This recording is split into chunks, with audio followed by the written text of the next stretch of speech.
Ma'am, we can't hear you, ma'am.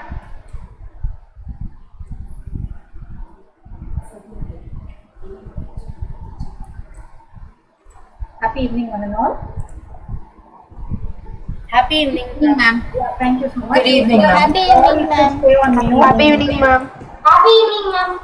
Even you need not wish me back. Thank you so much. Thank you so much. You need not wish me back. You can stay on mute all through the session. Okay. You please turn off your cameras. Requesting all to stay on mute all through the session. Kindly do not turn your cameras on. And if you have any queries and sessions, kindly post it to the broadcast number. Okay. Need not turn your cameras on. Please stay on mute. Happy evening, one and all present here. Life is nature, and everything starts with nature. Save Mother Earth, for she belongs to us. On behalf of Sriniketan Group of Schools, I, Ms. K. Venkat Nagakshmi, extend a warm welcome to a thoughtful session of cognizance. The session to understand that saving Mother Earth is not something we want, but it's everything we need. Away from men and towns, to the wild wood and the downs, to the silent wilderness, where the soul need not request music. Here comes a great naturalist who lives by the lines of these poems. Sri Anshuman Singh, the standing counsel for the High Court of Madhya Pradesh, Municipal Corporation Bhopal, MP Tourism, MP Power Generating Co., MP Electronics Corporation, Smart City Jabalpur, Smart City Sagar, and various other authorities and corporates. An advocate practicing constitutional law, arbitration and environmental matters in High Court of Madhya Pradesh for the last 20 years. He is also a member of General Council of Dharmashastra National Law University and member of MP State Legal Services Authority. He has appeared in many cases related to the important environmental matters and has been appointed as an amicus curiae by the High Court in several important matters involving environmental issues. Sir, we extend a warm welcome to you. Without further ado, I would request our guest speaker to take the podium. Please, sir.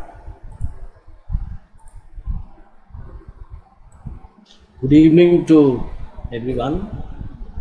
It's a pleasure being with you all this evening.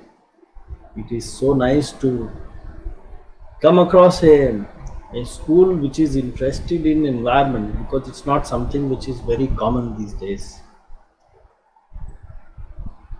If we are done with the initial part, should we start, ma'am, with the presentation part? Yes, sir. Yes, sir. So, Yes, sir. I guess everybody is on mute. Yes, sir.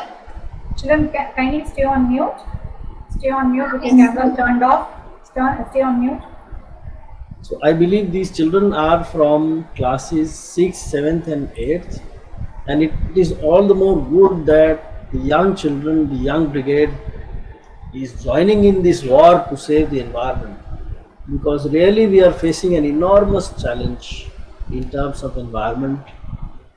It's not an issue that people associate themselves with.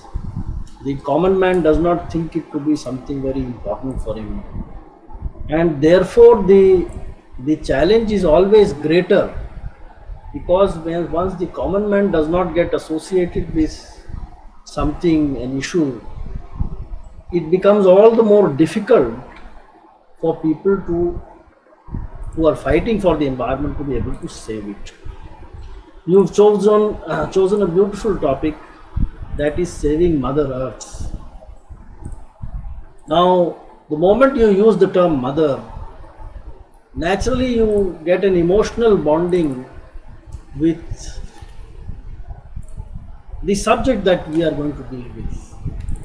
We've been brought up in a society where nature has always been given utmost importance. From our childhood, as you are in your childhood, you have learned, your parents have taught you how to give greatest respect towards nature.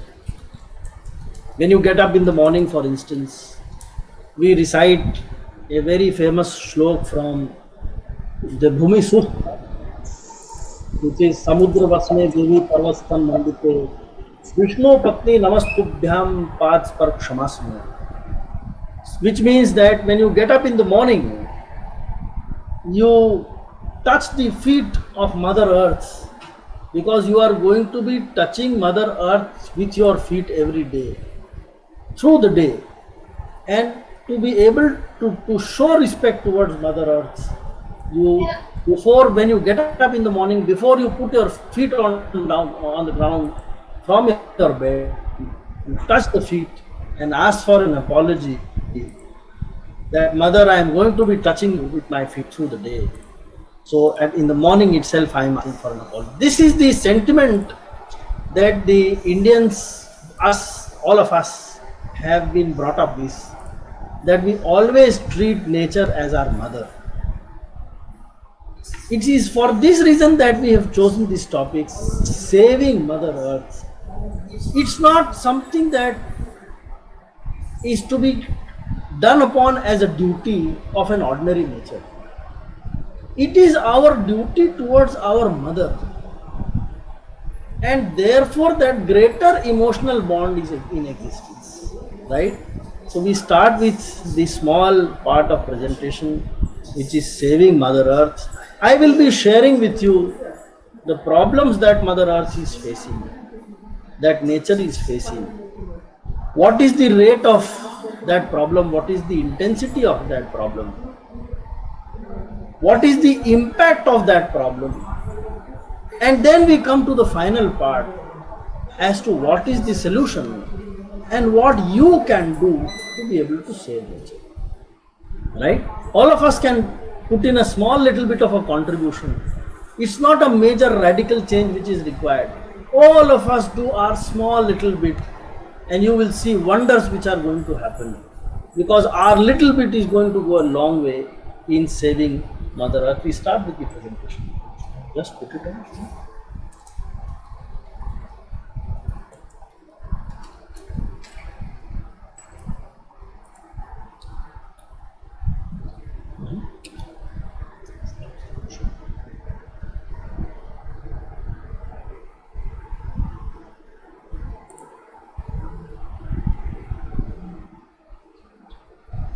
A gentle reminder, children, kindly turn off your cameras.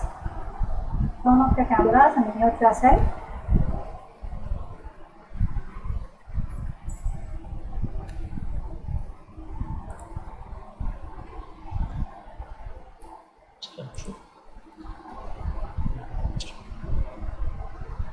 So this is your topic. Everybody can see this on the screen.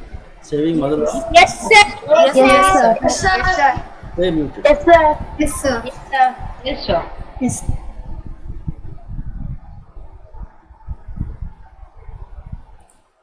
So you are muted. Yes, sir. Sir, you are muted. Sir, unmute and talk. You are muted, sir. Yes, sir. I'm sorry. Children, wait. Yes, sir. This is the story of the earth before you in terms of time. Now the planet Earth that we live in is roughly 4.54 billion years old. That means the Big Bang took place some 4.54 billion years ago. The earth started cooling down thereafter. Slowly the atmosphere was formed, the water was formed. Life started in the form of algae, you would know that. And from there on, the story of life started. Small organisms came into existence, later on mammals, and all kinds of different animals appeared.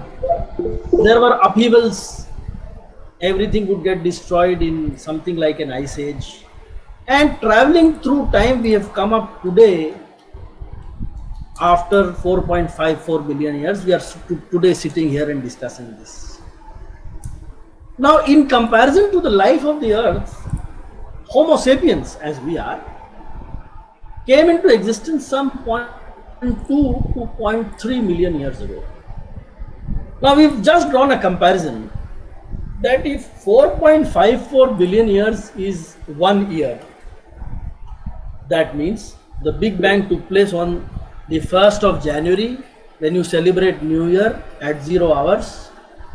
And today is the 31st of December, 2400 hours, that means 12 o'clock at night, today when we are sitting. And through this year, we have symbolically put that the planet Earth has been 1 year old. You will be surprised that Homo sapiens came into existence, human beings came into existence on 2300 hours and 58 minutes on planet Earth on 31st of December. That means while the Earth is about an year old, we are hardly 2 minutes old on this planet. This is the situation and the comparative assessment of man, of human beings, of Homo sapiens as compared to the life of the Earth. And what have we done in this period? We have started destroying nature about 150 odd years ago, when major machines started coming into existence. Then came the Industrial Revolution. We started manufacturing things. More trees were cut. Farmlands were created by felling forests. And ultimately we kept on destroying nature. And in the process, we started creating things which were more suitable to us. We needed agricultural feeds, so we felled the forests. We needed cities to live in, so we felled the forests. And we started making spaces for ourselves. In this whole journey, the rate of destruction has continued to increase. And it has gone at such a rapid pace that you and I cannot even imagine the rate of destruction with which we have destroyed nature. I have just put up an assessment of this. As per global figures, the world is losing 650,000 square kilometers of forest every year. Now that means you are losing 1.2 square kilometers of forest per minute. Imagine, must have been 5 or 6 minutes since we started with this program.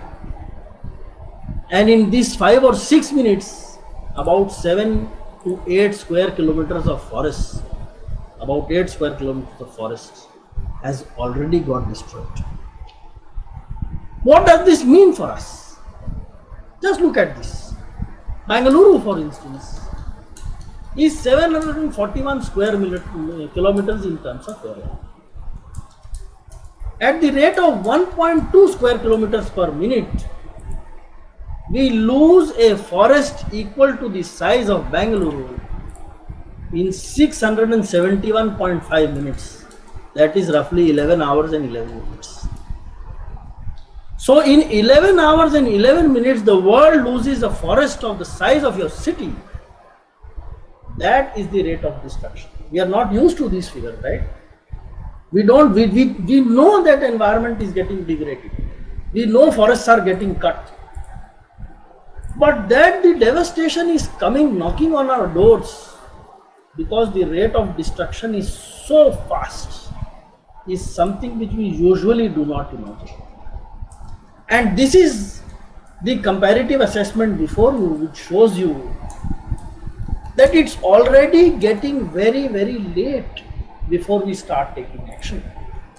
Because the rate of destruction is not only going to be this, it may even increase as the accelerators go on, and in the future you may have an even faster devastation of forest. Now, what is the impact of the loss of forests? You know that the wildlife, most of the species live in the forests, live in natural ecosystems. You know that an ecosystem, it does not only involve trees. The forest involves woodlands, grasslands, wetlands, open glades. Everything forms an ecosystem. And when most of the species which are living there find that the forest is getting destroyed, they lose their habitat, they lose their food, they lose shelter, and they are brought face to face with something very different to which they are not used to, because they have evolved in such a manner. Imagine a frog being put out of water for a very long period of time, it may not survive. Imagine trees, imagine birds without trees, without nesting places, they would not be able to survive, their numbers would start going down. And that felling of trees, the felling of forests, has got transformed into extinction of species at a very, very fast rate. And this is the chart before you, which shows that the number of species which have been recorded extinct means they are finished forever. The last of those have also gone. So you find that from 1500 to 1600 there was a rate of extinction, which is in the blue block. Then 1600 to, this is year 1600 to year 1700 in the red block. And suddenly you find from 1700 onwards, the buildings start rising, the column starts rising to a very, very alarming proportion. For instance, in 1900 to 2010, that is what you call the 20th century, plus 10 more years, you found that more than 400 species became extinct, lost forever from planet Earth, because we've been destroying nature. This is the current situation, that approximately 1000 birds and animal species are presently facing extinction. That is recorded by a great scientist known as E. Somnath, who's written a beautiful book called The Oxford Comparison on Economics in India, but has also recorded various aspects. He's a naturalist. He's worked in this field for a very long period of time, has written many books. So approximately 1000 bird and animal species are presently facing extinction. And half of these species became extinct over the last 2000 years, were actually after 1900. 41% species of mammals, 7% birds, 46% reptiles, 57% amphibians, and 70% of freshwater fish species are presently facing extinction. You know that you are all familiar with the tiger, which is our national animal, and you are also aware that the tiger is also facing a real problem in terms of survival. And in 2007, when the first assessment was made after a very long period of time, it was found that only 1435 odd tigers were left. The Indian tiger, that means the Royal Bengal tiger as we call it, or Panthera tigris. Only 1400 odd animals were left, 1435. Whereas in 1900, the year 1900, India had a population of roughly 1 lakh tigers. So from 1 lakh tigers to about 107 years later, we had just 1435 left. That is the rate at which we are pushing things. One important data that I will share with you, not on the screen, but I can tell you, we are facing the COVID, we are facing pandemics. Scientists have been warning that pandemics are coming. And one of the major reasons they say for the pandemics to come is that we are pushing species to extinction. What is the correlation between the two? The correlation is that every species, either it's a bird or a mammal or even reptiles, is a host for a lot of viruses. Even we have a lot of viruses inside. But because we have evolved with this virus over lakhs of years, we have developed our immune system in such a manner that that particular virus to which we are host does not harm us. Similarly, different animals which are host to different kinds of viruses, they don't harm those animals because they have evolved in such a manner over such a long period of time that their immune system is absolutely capable of handling that virus. Right? You've heard about the black fungus and all these things. That the black fungus is almost in all of us, but it doesn't hurt us. It doesn't affect us because our immune system is very good. Once our immune system is down, only then these viruses and funguses hurt us. But the correlation between pandemic and extinction of species is that once a species becomes extinct, the viruses which are treating that species as the host species for thousands of years tend to get released. In science it is known as spillover. So the viruses tend to get spilled over and they get stuck onto new hosts. And in the entire animal kingdom, human beings have some of the poorest form of resistance towards viruses. Our genetic system is such, we've evolved in such a manner with all the comforts in life that our immune system is not the strongest among all animal species. Therefore, when these viruses released from the extinction species come and hit us, we are not at all prepared to face. It is said that tigers have more than 450 odd types of viruses which are host in the tiger. Once the tiger is pushed towards extinction, imagine with one small virus, the coronavirus COVID-19 variant has caused so much havoc. Imagine if 450 viruses get released and they start hurting us, where will we go? So it's not just about saving Mother Earth. This is also about saving ourselves. If we are not able to do this and not able to stop the movement towards the extinction of different animal species, we will also not be able to survive. This photograph before you is of a northern white rhino whose name was Sudan. Sudan was the name of the northern white rhino. The photograph shows the keeper of this particular rhino who's weeping, mourning the death of the last northern white rhino on planet Earth. It's the last one. With its death on 20th March 2018, the hope of reviving the northern white rhino population once again is gone forever. We will not have northern white rhinos anymore on planet Earth. They are finished and we are responsible because we have not been able to take care of our brethren who are there in the form of animals. We've been very greedy, we have been very self-centered onto ourselves. It's always humans first, animals later, and this is the outcome before you. See, Pythagoras wrote 2.5 centuries ago. You read Pythagoras' theorems, maybe not now, maybe later. And he wrote something very beautiful. He was a thinker and a philosopher. For as long as man continues to be ruthless destroyer of lower living beings, he will never know health or peace. For so long as men massacre animals, they will kill each other.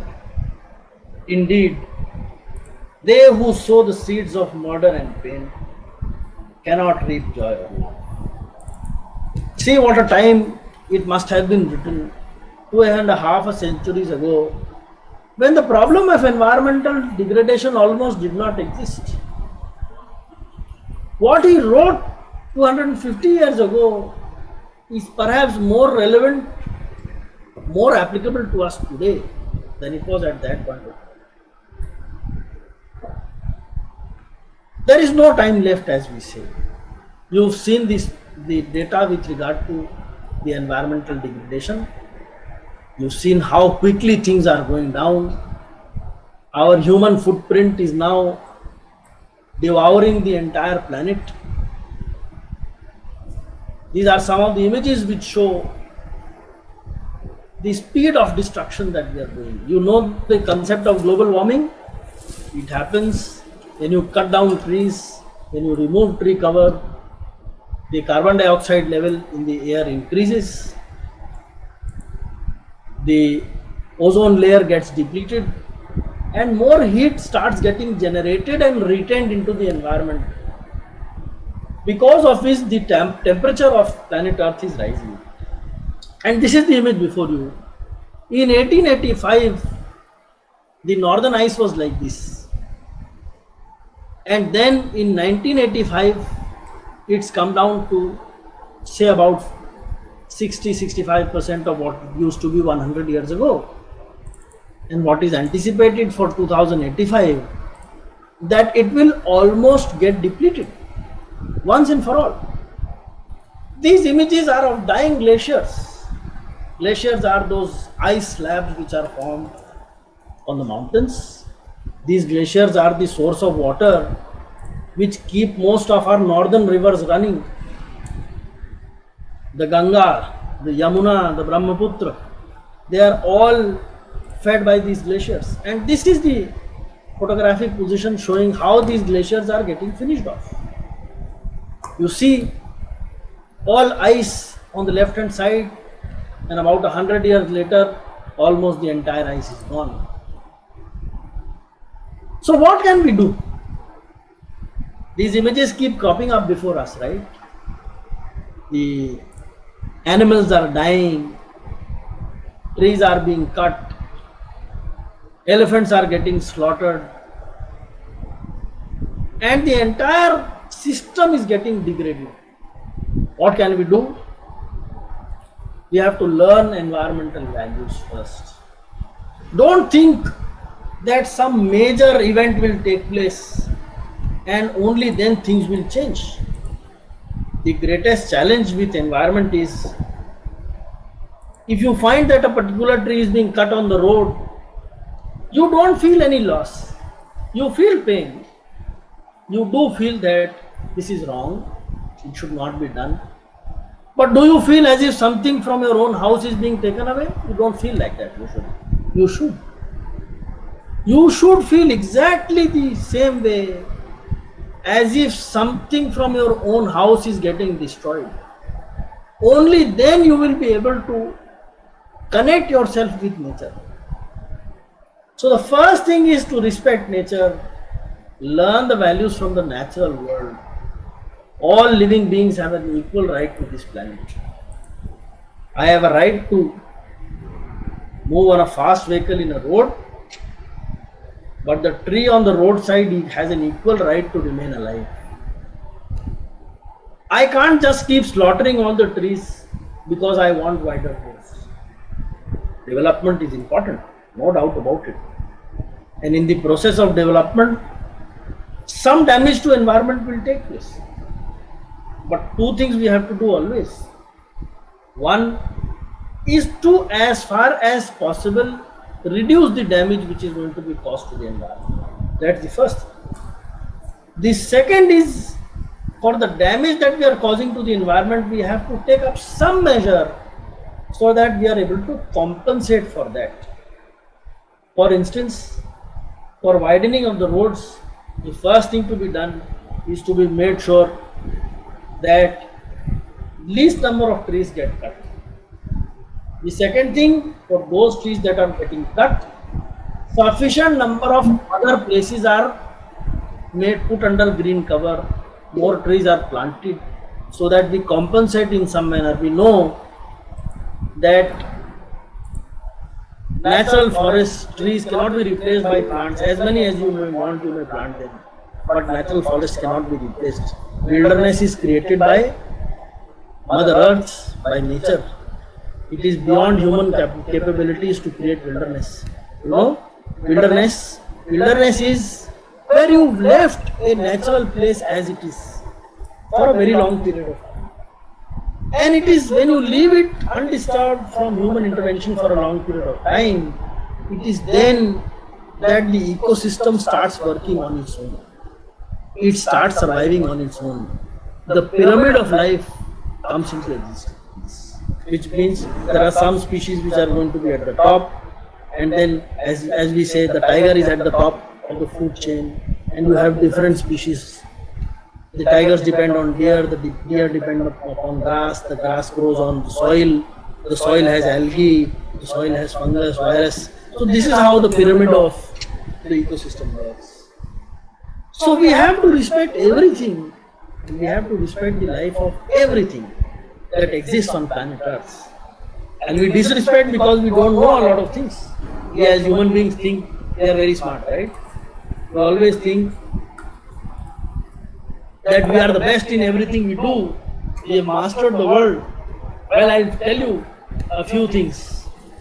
From this image you see on the left hand side top, you see a kingfisher entering the water to catch fish. The bird is referred to as kingfisher. Right? Now the kingfisher catches fish from the water, and that's the only food it eats. This is the little blue kingfisher. The species is known as the common kingfisher or the little blue kingfisher. Now you've seen a beaker of water, a bucket full of water. When you put your hand, when you put your ruler, your pencil, it will show refraction. It won't be as straight as it is outside the water. It will be slightly bent inside the water because of the refraction. So when the kingfisher, imagine, is sitting on top of a branch looking into water and trying to search out a fish which it is going to catch, that fish is not actually at the position where it appears to the eyes. Because of refraction, the fish appears to be somewhere else but is actually somewhere else. But the kingfisher would calculate the refractive index and dive exactly at the place, not where the fish is appearing to be on the surface of water, but somewhere else. And it will catch the fish because its survival depends upon making that calculation correctly. Imagine us doing like this, it will be very difficult for us. On the top right you have a bird called the Arctic tern. Now we've developed airplanes, great fuel efficiency in terms of airplanes.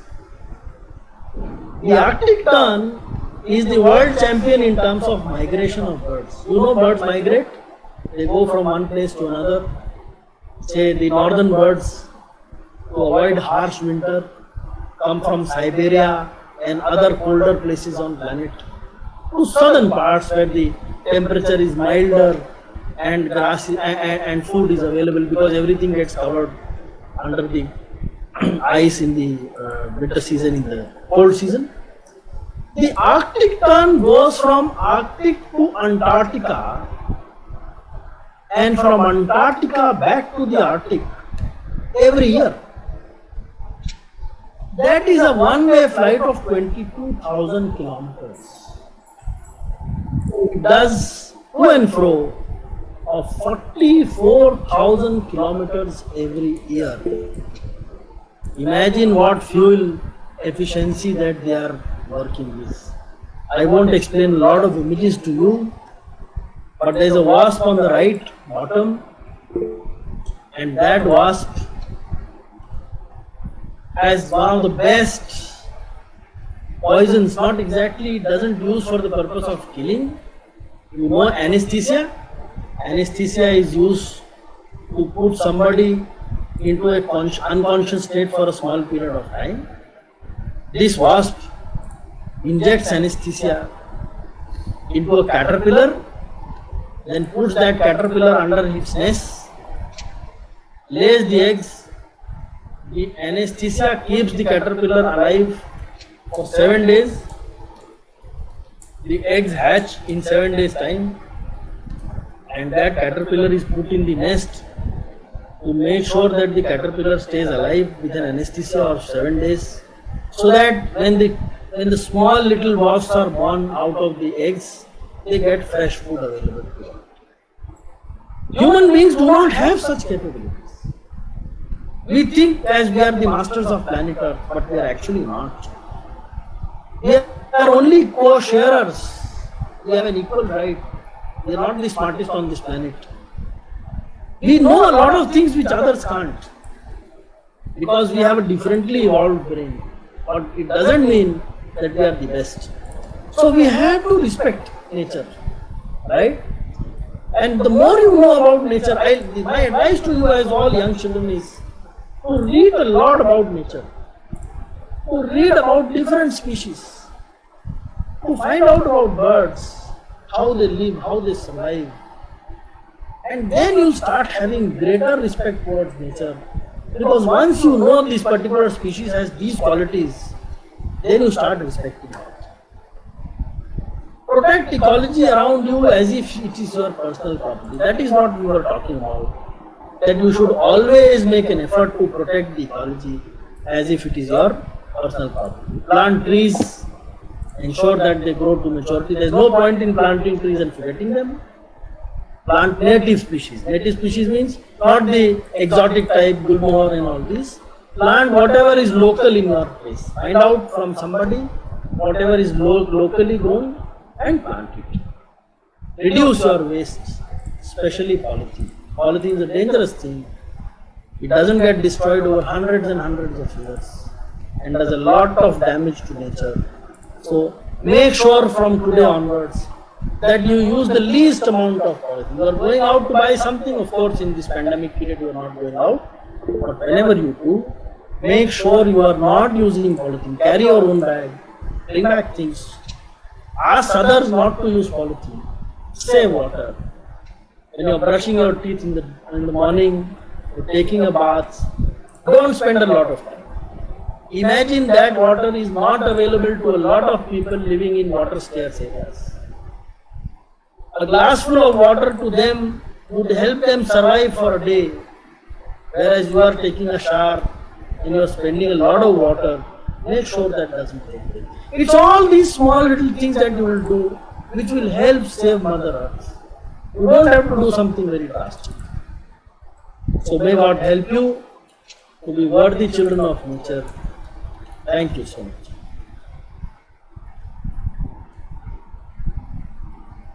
Thank you, sir, for your great words of wisdom.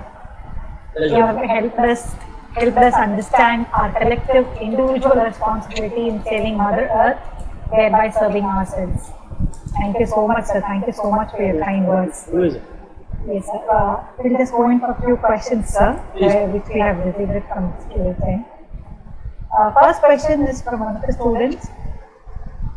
Are there any regulations for excess consumption of underground water through bore wells? There are different, and should I answer? Yes, sir, please. So different states have different rules. They've also formed different groundwater boards.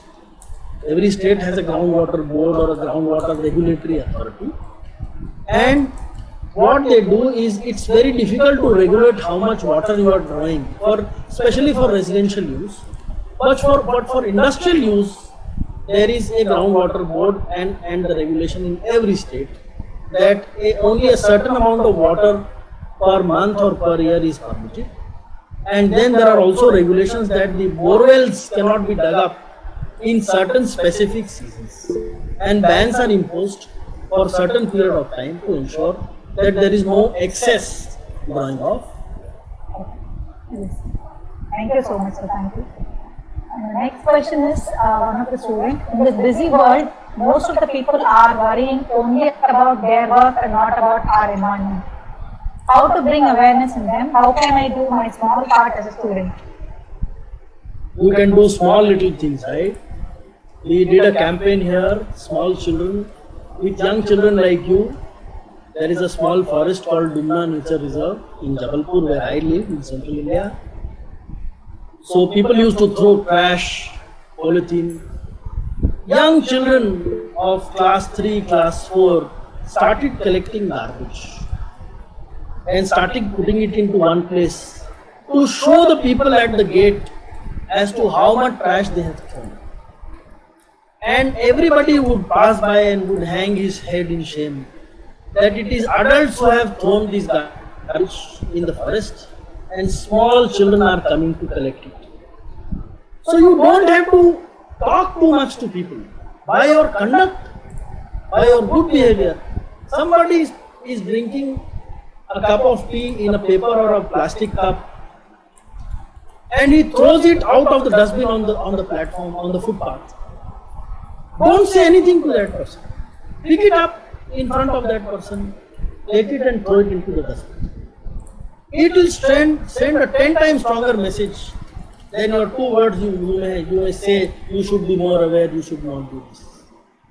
So do things by your conduct, not by your words. That is my advice. Thank you so much, sir. Thank you. How can we start thinking to be more eco-friendly other than stopping deforestation and pollution? As I suggested, the first thing is to reduce the use of polythene. The polythene is one of the greatest disasters that the planet is facing, because its waste has to be disposed somewhere. And because polythene doesn't get destroyed quickly, that's getting collected now.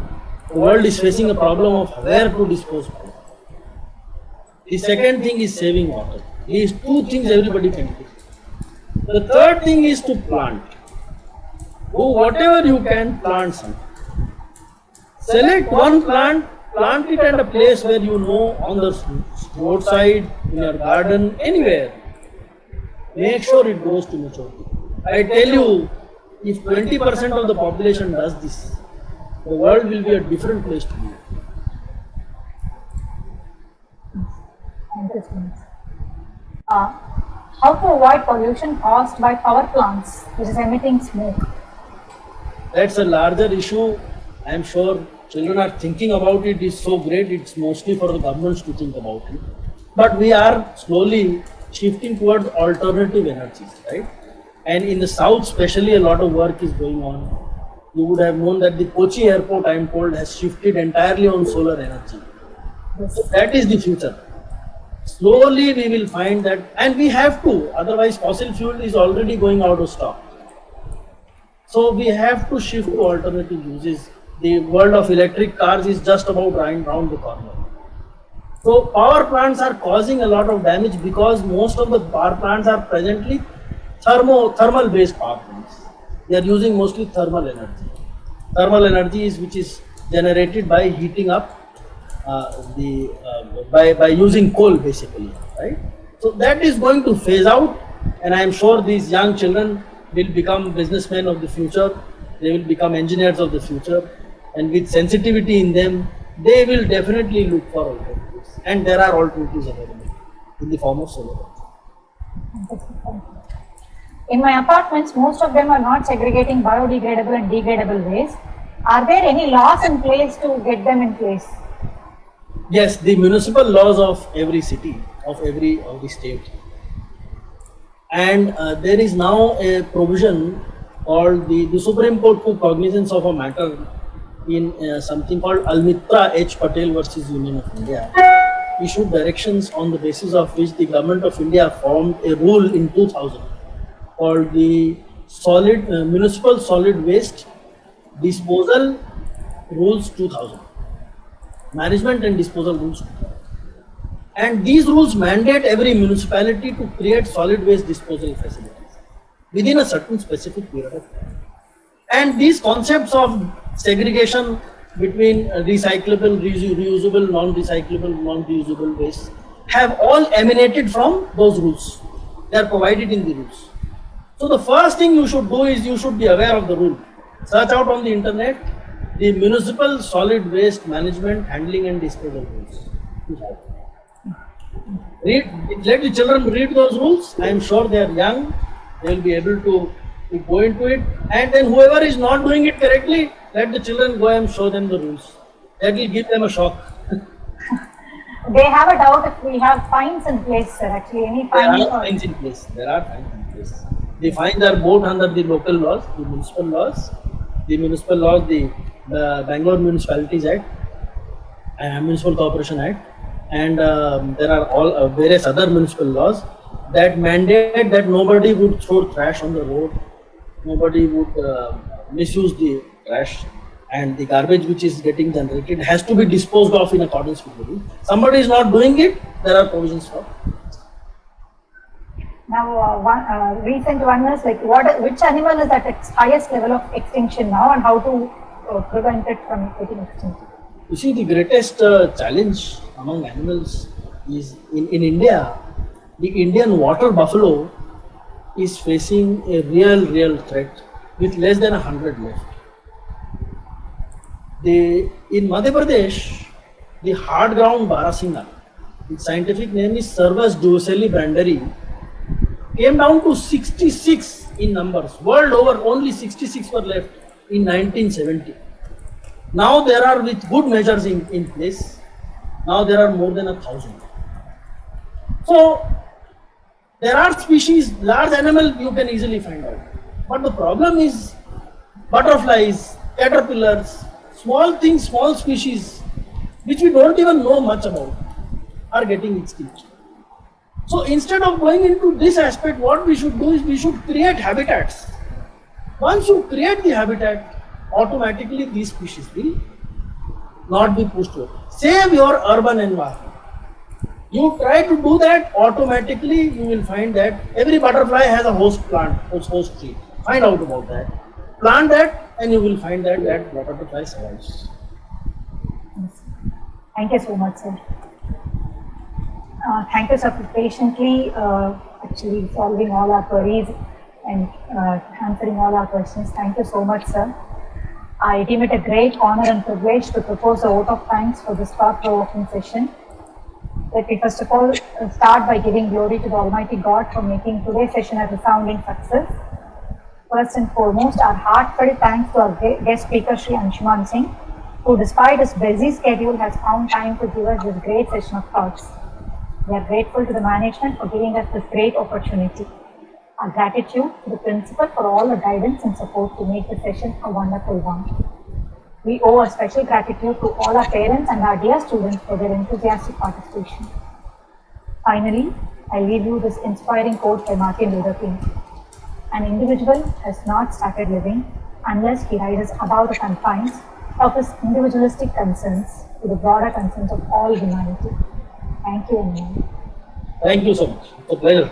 Thank you so much, sir. Thank you so much. It was an invigorating session for all of us, so thank you so much. Thought-provoking. It is always my pleasure. Young children are always so nice to interact. Thank you so much, sir.